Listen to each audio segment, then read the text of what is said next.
You got that kind of pizzazz. You dress like that. I got it. Yeah, I guess so. You definitely do. And damn, like Nike buying you damn piece and chains with diamonds on it. Holy crap. Oh, that's when you know you made it. I'm here in Cincinnati with the Bengals. And one reason I'm here. Look at the man over there. Joe Burrow, Joe B. Taking some pictures, big timing over there. I got to wait my turn. That's just the way it is when it's Joe Burrow. That's how you got to do. He's big time. He's a star. It's the Bengals. They're cool now because of Joe Burrow.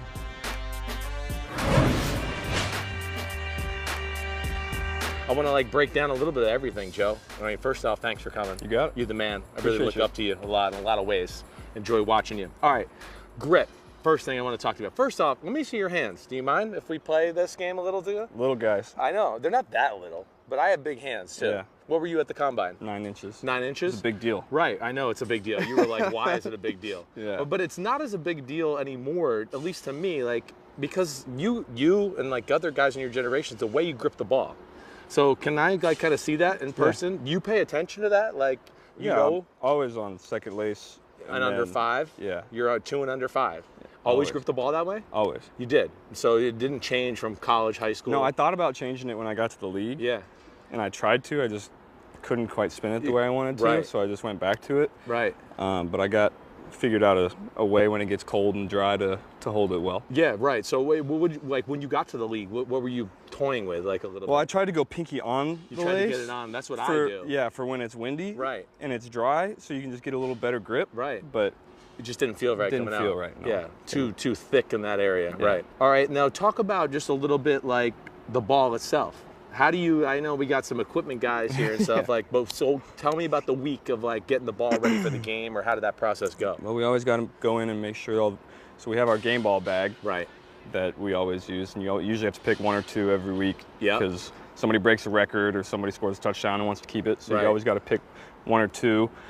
But, I mean, for camp, you got to pump them up outside. We just talked about this the other day. Right. Because you pump it up inside to the PSI that you want, and Yeah. then you bring it outside, and it's really hot, and it blows expands. up, and it gets round. Right. So you got to pump it up outside so it doesn't So you get know. messed up. Yeah, so it's just right there. Okay, so that's one of your nuances. And then you got them mudding the ball, doing all that kind of stuff during the week to get it the way you want it? Yeah, they're good at that. I don't Yeah. know that whole process. Yeah. They get it the way I want it. They Yeah. know I like the laces Kind of up. sticking out. I don't like the laces down. So you in look it. for the balls with the laces coming out. Laces coming out Right. for sure. No doubt. Yeah, I hear you. I was the same way. Yeah. Any thoughts that go through your mind when you're talking to wet ball, I got to play a game in the rain? Do you adjust the grip or grip it lighter or harder or anything when you do that?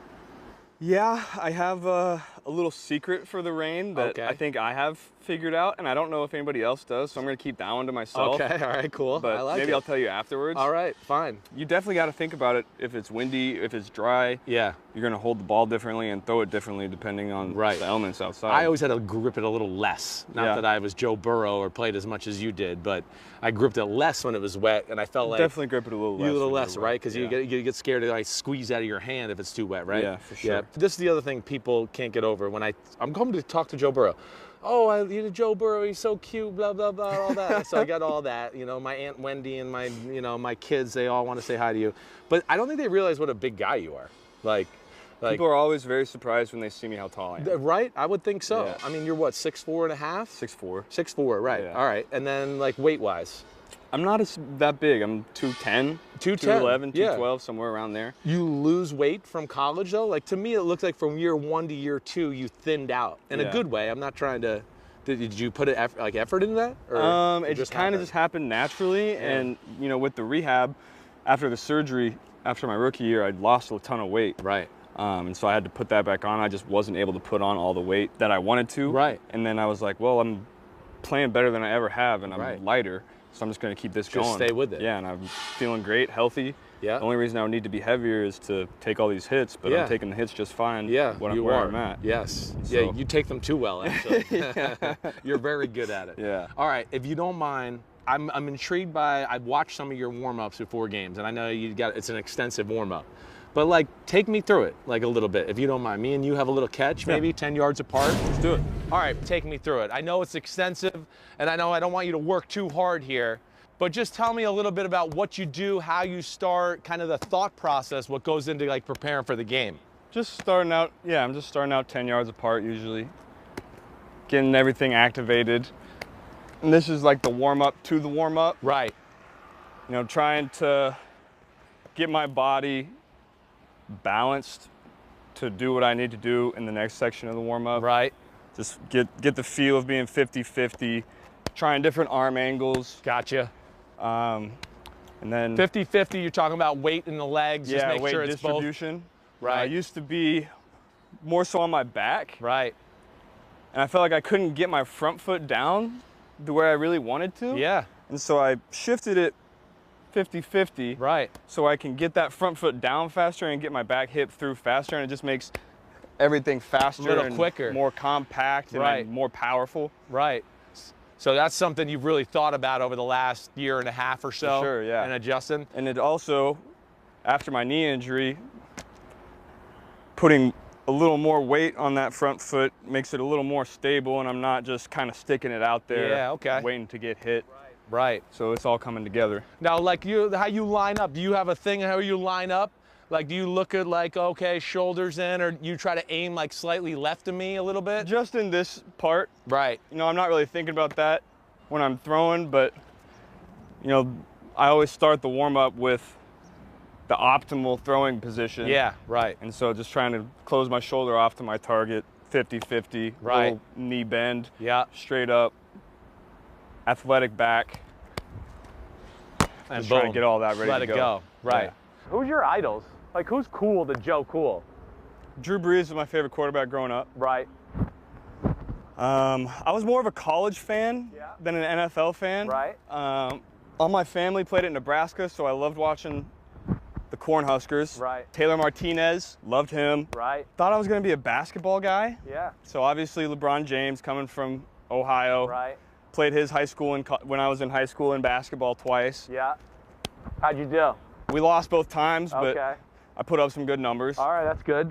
Yeah, I was more, I mean, I liked football, I liked college football, but I was more of a basketball guy. Gotcha. What about music? What are you listening to? Who you jamming? Well, Kid Cudi, growing up. Ooh, yeah. That was my guy. Cleveland guy. We've had a relationship. We hung out after the Super Bowl. We're good friends now, so that's been awesome. Right. Tame Impala. Been listening to a ton of Tame. Yeah. I know it. My wife likes that right there. Yeah, it's very good. Yeah. Future, Gunna, Young Thug. So you're a hip hop guy for the most part. Yeah, I'm a hip hop guy for sure. All right, yeah, I'm with you there. You got that kind of pizzazz. You dress like that. I got it. Yeah, I guess so. You definitely do. And damn, like Nike buying you damn piece and chains with diamonds on it. Holy crap! Oh, that's when you know you made it. When Nike buys you a jewelry, that's when you know you're the man. All right, so now for the Super Bowl, I saw you doing like an extensive, for lack of a better way to say it, like, oh shit, I'm gonna be under pressure in this game. I need to get the ball out of my hands quick. Do you always do that? Well, after I do all my pocket stuff, then I'm doing my outside the pocket stuff. So I'm doing my nakeds, I'm doing my scramble drill, short, intermediate, deep throws, the high corners. Right. Each side, just trying to, get my body ready to go in case it becomes a game. Yeah. I'm gonna have to get out and make plays with my feet. Yeah, right. So that's always part of the process. Always, yeah. So your ball boy that we had out here, what's his name? Trunk. Trunk? Yeah. Trunk's always your hands? That's my guy. That's your catch, your guy. Yeah. Okay. All right, Trunk, you're on. We got you on here. You're documented, all right? You can't escape it. You're on NBC Sports forever. Yep, we brought you in. Might bring you in again. All right, if you don't mind just getting back into a little bit more of the mechanics, because I'm like intrigued with the fact that you're Joe Burrow, you're the #1 pick of the draft, you were having a great rookie year, you came away from the year going, I got to get better at a few things.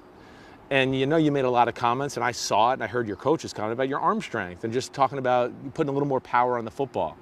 So kind of just what went into that? Like what brought you there? What was the point where you went, I need to throw the ball a little harder? Yeah. And then kind of what did you do to fix it? It was really some of the elements in the AFC North, realizing, because I grew up in Ohio, played high school football in Ohio, but then I played my college ball in Baton Rouge, and the weather was always great. Right. And then you come up here and it's windy and it could be cold, and I couldn't cut the ball through the wind the way I really wanted to. Right. And then I had the knee injury, and I thought it was a great opportunity to kind of start from the ground up with my throwing motion. Gotcha. Because at some point, I'm going to just have to sit here and throw because I'm not going to be able to move around. Right. And so that was the beginning of the entire process. Just being more connected with my body and my legs when I was just standing and throwing, coming off that surgery, and trying to figure out ways to get a little more power and torque just standing there. And then it just continued to grow. And then, you're doing rehab and getting your hips. Yeah. I mean, my hips were stronger than they had ever been. Right. Just because of all the rehab I was doing for my knee. And it translated to more power on the football. Who coaches you with this stuff? Who watches you over you? Are you doing this by yourself, or you got somebody you trust? So Jordan Palmer helps me a lot. Yep, right. Out in Cali. Jordan's the man. So I try to go there for a week every year. Right. Get a little tune-up before camp. Yep. Try to get one right after the season. And then a lot of it's on my own. I take stuff from him and apply it to my game, and then I'll find some stuff that I think I can apply to myself and find that, and just tweak little things here and there every year. So you talked about, like, to get more RPM. You seem like you're more about the hips, thinking about the hips and with that rotation of that pop you get right there. Yeah, it's not so much thinking about the hips. It's more so thinking about that front leg, just getting it down. Yeah. Because how are you going to get your hips through if your front leg is not down? Yeah, sure. So you get all those cleats in the ground, get a forceful stop of this left hip, so you can come through with that back hip and get more power on it. Right. And like I said before, I'm lighter than I've ever been, but I'm throwing it as hard as I've ever no thrown doubt. it before. It popped to me at the Super Bowl because I saw you your rookie year, and I went, well, his arm got noticeably stronger. Yeah. And even I don't know, am I crazy to think your follow through got a little different? Why are you not sweating and I'm sweating, first off? See, this is why he's Joe Cool and I'm freaking Chris Simms working on TV, all right? But your arm angle, like, even when I go back and watch film from your rookie year, the arm might have come down this way more, to where I noticed, like, you're almost a little more across now after the follow through. My rookie year, I was more like back here, and I was following through with my whole body, and I wasn't, sitting back on it and letting this hip dictate everything. And so I think when you're doing this, you're going to come over the top a little more. And if you're sitting back, it's just kind of natural. Yeah, I didn't really think about that. It just kind of happened. It happened with that. Yeah. Okay. All right. So it's really interesting that way. All right. Like, the off season, how much we throwing? Like, your Super Bowl was over. How much of time did you take off before you kind of got back into throwing a little? I didn't throw it all until OTAs. Okay. Because I dislocated my finger against the Chargers. I think that was week 14 or 15. Right. And that was kind of bothering me throughout the whole rest of the year. So I needed to let that rest. And so then I you had didn't the ankle and from the game, the Super Bowl. Yeah, and so I took a lot of time off. Yeah. Didn't start throwing until we started OTAs. All right, your accuracy, it's off the freaking charts. Is there any key to it to you there? Is there something you think about? Or is accuracy just always been naturally? That's just always something that I've been good at. You've been good at it. That's something that I never really had to think about. Right. I never had the strongest arm or was the fastest, but I could always put it where I wanted it. And no matter what sport, it sounds like, because I know you were a good basketball player. Yeah, so I could hoop a little bit. You can hoop a little bit. I could hoop a little bit. You're a good golfer too? No, I stink. No. Yeah. Do you play even much? No. No, I'm kind of with you there. Because I know if I like that. If I play and I stink, I'm going to get obsessed with it. And want to do it all the time. And then I'm going to put way too much time in it and neglect the thing that I need to put time in. So I just don't really mess with it. Yeah. I just saw you had we ate lunch, you had a pre-meal, somebody made it for you. You had the shake. Like, what's kind of our goal eating every day? We're not on like TB12 total diet yet, are we yet? I mean, right there? I don't exactly know Tom's entire deal, but figured out something that works for me and makes me feel good. Yeah. I don't really eat dairy. Right. Don't eat a ton of red meat. Okay. And I think it's just different for everybody. Yeah, sure. I tried a lot of different things, cutting out certain things, adding things back in to see what makes me feel the best. Right. And so I've got it pretty dialed to what makes my body and keeps the inflammation out and keeps the swelling out if I do get an injury to allow me to feel as good as I can the next week. Right. And then, like, you weight training, like, are we moving weights, or are you, like, what kind of thing are you doing there? Yeah, I still lift heavy. You do? Uh-huh. Yeah. That's something that I enjoy. Right.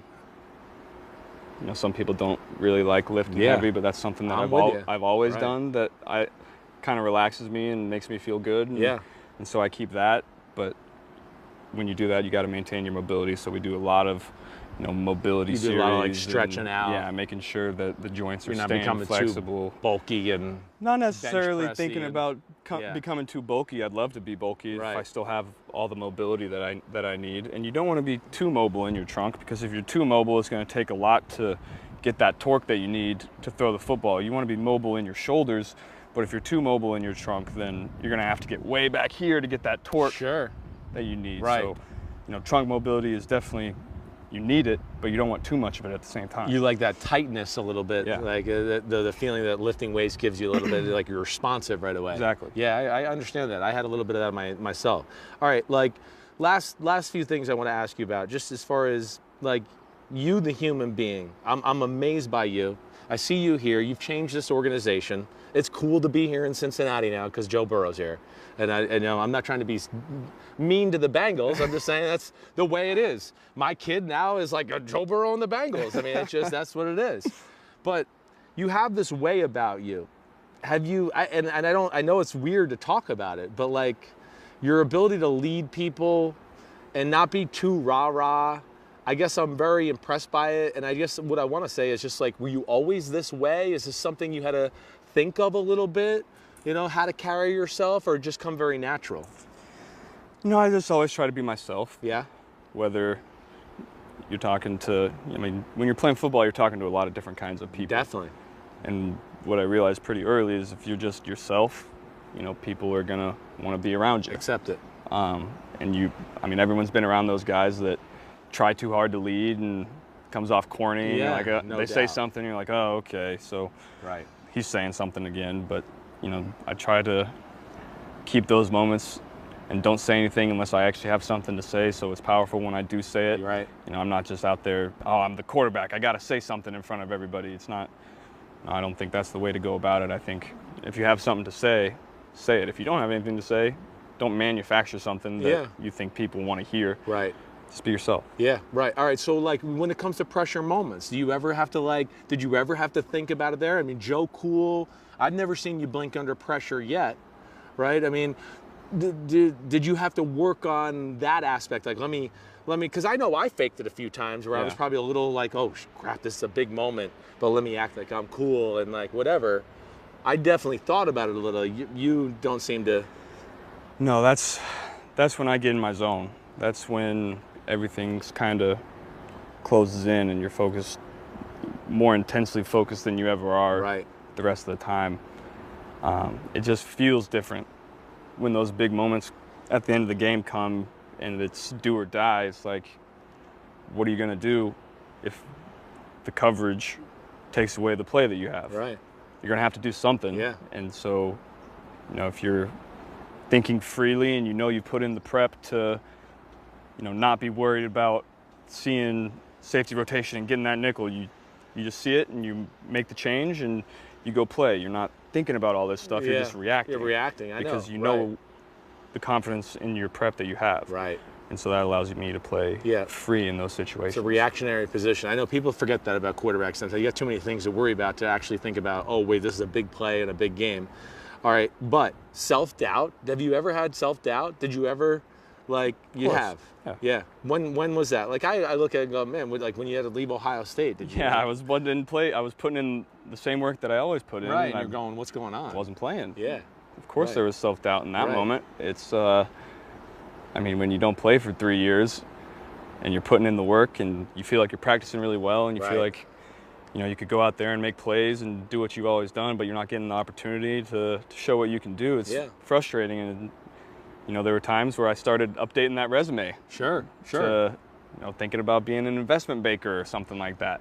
But fortunately, the work that I put in during those 3 years really paid off. And, I got better each year. And, I was very worried about getting on the field and playing, but at the same time I had people around me that really allowed me to focus on getting better every single day in the weight room, worked really hard in the weight room, kept getting better during practice, and the rest took care of itself, just unfortunately not there. Do you talk to yourself? Like, are you one to even talk to yourself like you're talking about at the end of the game in a big moment before you go out in the series? Oh, yeah. You will? For sure. You talk like you going like, hey Joe, like let's Like, what are we saying to ourselves, if you don't mind? They've caught me mic'd up, so talking to myself every now and then. Right. I think just whatever depends. Right. Depends on the moment. Yeah. Don't have one thing that I say to myself, but whatever comes to me in the moment, maybe I'll talk to myself over back on the bike or something. Right, right. All right, we already established that you're cooler than me, like in a lot of ways, like cooler in life, and I'm sweating and you're cooler actually, but does this make me any cooler? Yeah. It does? I would say so. Okay. I could Even give you, with sweat dripping down the glasses? Yeah, I could give you a couple pointers. Yeah. We could get you right. But These are my glasses. It's a decent start. It's a decent start. Yeah. All right, good, because I'm going into 42-year-old dad territory. Yeah. I'm not very cool anymore. Well, it's official. I like the shoes. You like the shoes? Yeah, okay. The jeans are fitting well. You like my watch? I like the watch. Okay. The plain tee. All right. I'm impressed. All right, thanks, man. Yeah. Shit, I'm cool. Boom. That's Maverick. No, I'm Maverick.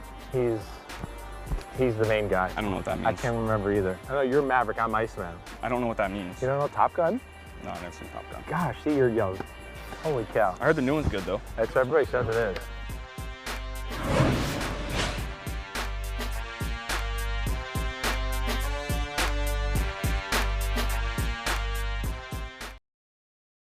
Hi, I'm Mike Tirico, and thanks for watching. Make sure to hit subscribe for the latest news and highlights from NBC Sports.